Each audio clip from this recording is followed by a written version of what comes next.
So I usually don't.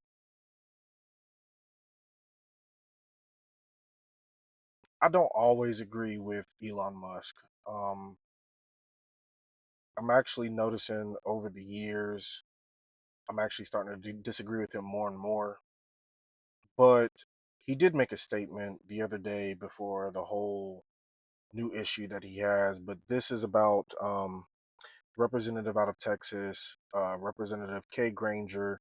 I do generally like what he suggested, so we're gonna go into this scene and video. She made history just a few years ago, becoming the first Republican woman to lead the powerful House Appropriations Committee. But her long career in public service took a turn this week when it was Like, bruh, look how old she is. I mean, we as the American people, I don't care if you're really on the right, the left, independent, third party, fourth party, whatever. If you see somebody this old, you should really ask questions as to why you're keeping this person in office. Um, I mean, we do have the ability for primaries. Many of us millennials and Gen Xers, we're definitely eligible for, office. It's a hit or miss on what branch or what chamber of Congress a Gen Zer would be in, but I think a lot of them would at least be able to be in the House of Representative, as in like this old this old like look at this, bro. You would if you're over the age of 25, if I remember correctly, if you're over the age of 25, you'd be able to run against this woman. And it's not just her, it's the fact that a lot of these people are just old as fuck. Nancy Pelosi, old as fuck. Mitch McConnell, old as fuck.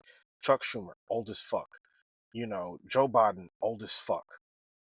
And when are we going to start really holding these people accountable? I understand that they wield a lot of power. I understand that they do try to control um, their positions because that's just how power works.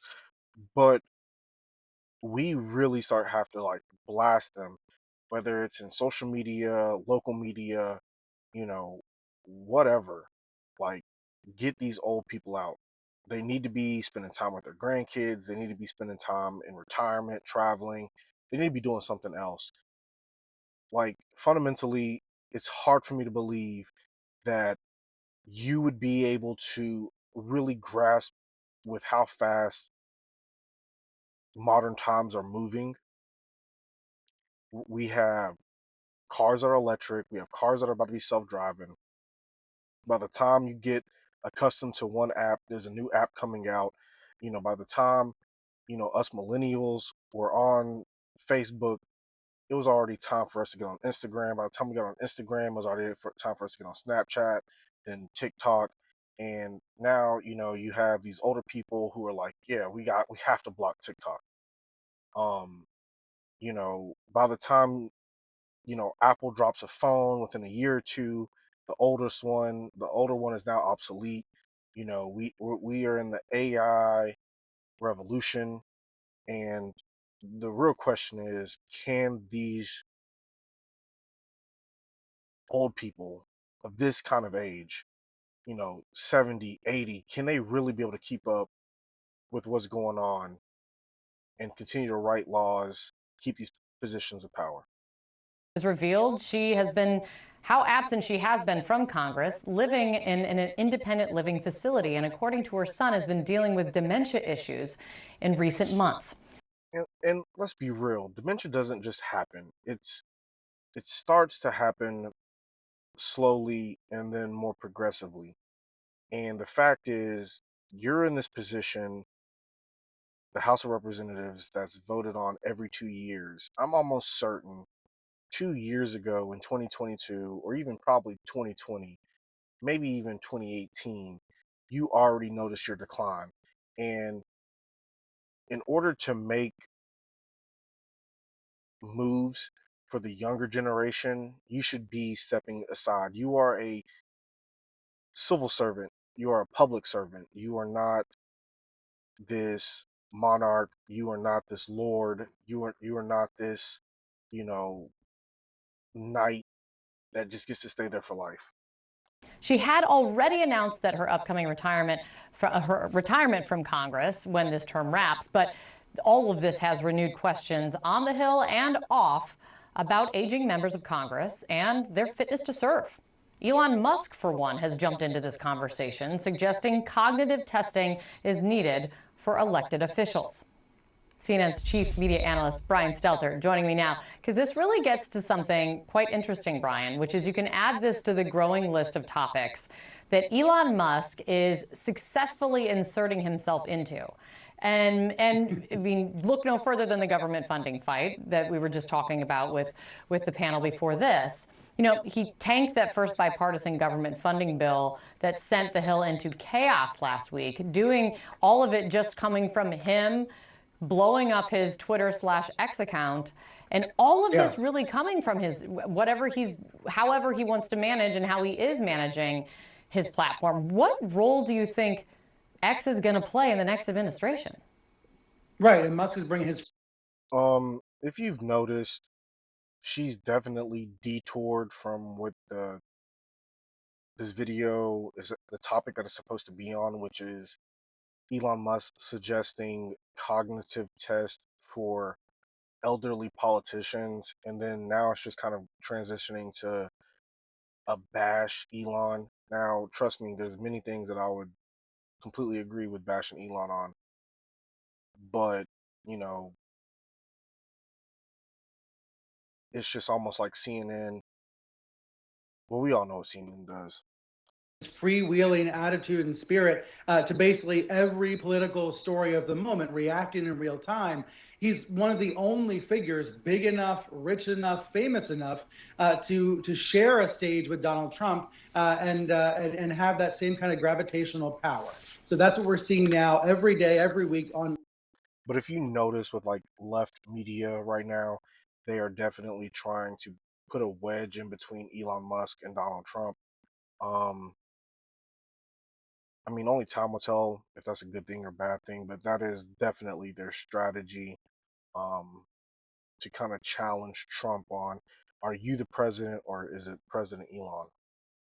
Every story. When it comes to Granger, two things stand out. One, the idea of a Biden Trump rematch that many people didn't want to see, that was rooted in concerns about the gerontocracy.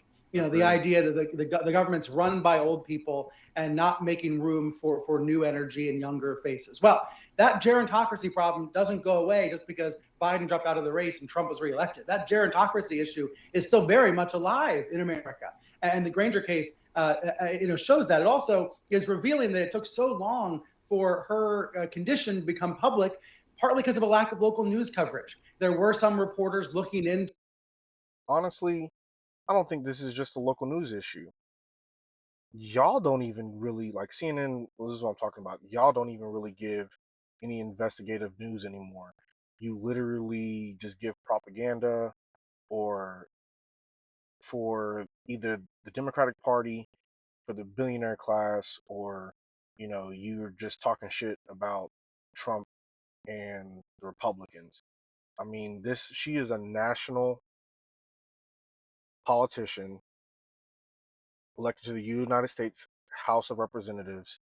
Of course, yes, local news should be on it, but ultimately, y'all should be on it. What are you investigating? Why are these commentators getting paid millions of dollars? Why is CNN getting all these mega donors? And y'all don't even conduct investigative journalism anymore. It's just literally a talking head with some kind of agenda that is usually not rooted in helping the American people or America as a whole. Where she was and why she was absent, but it took a long time to get to the bottom of it because of lack of local news coverage. Of course, Musk says to his fans, "You are the media now," and that's a flawed concept, but it has a grain of truth. You know, the idea that everybody on X does have a voice is a powerful, powerful idea, and an idea Musk is going to continue to push. Yeah, well, and that's true. And it does seem, I don't know, sometimes scattershot, Brian, on what he Yeah, decides to weigh in on and how much attention he right. puts into a particular topic. In your tracking of it, do you see a through line or a commonality in the issues that he's trying to influence so far? Do I see a common thread? It.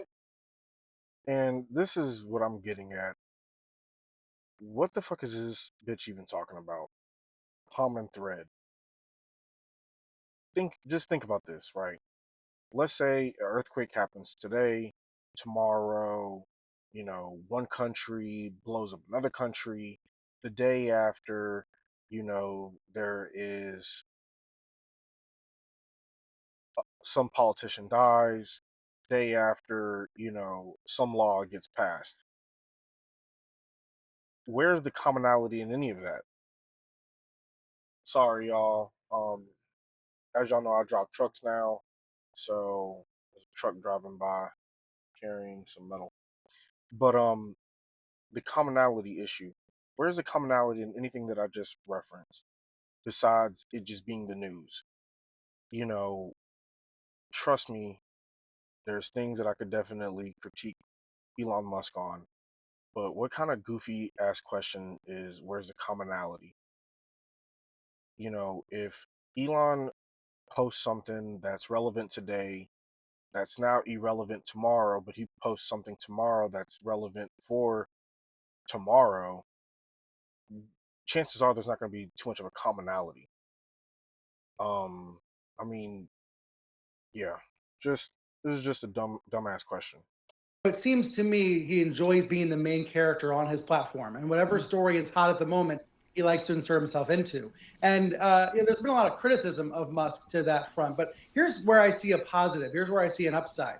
We are seeing in real time, in a very transparent way, how government power works and how unelected figures with a lot of money can influence government. Normally, this stuff happens in the shadows with donors, making big donations to campaigns and then meeting privately with politicians. With Musk, it's all seemingly out in the. It's funny that Brian Stelter says this. I mean, Stelter says this. From what I can recall, CNN or a lot of the other mainstream medias never really asked the question about donors to the Democratic Party. We never asked the question on who is supporting Kamala Harris and what are they wanting from her? What is their agenda for giving her this money? Same thing with Joe Biden, Hillary Clinton, and Barack Obama.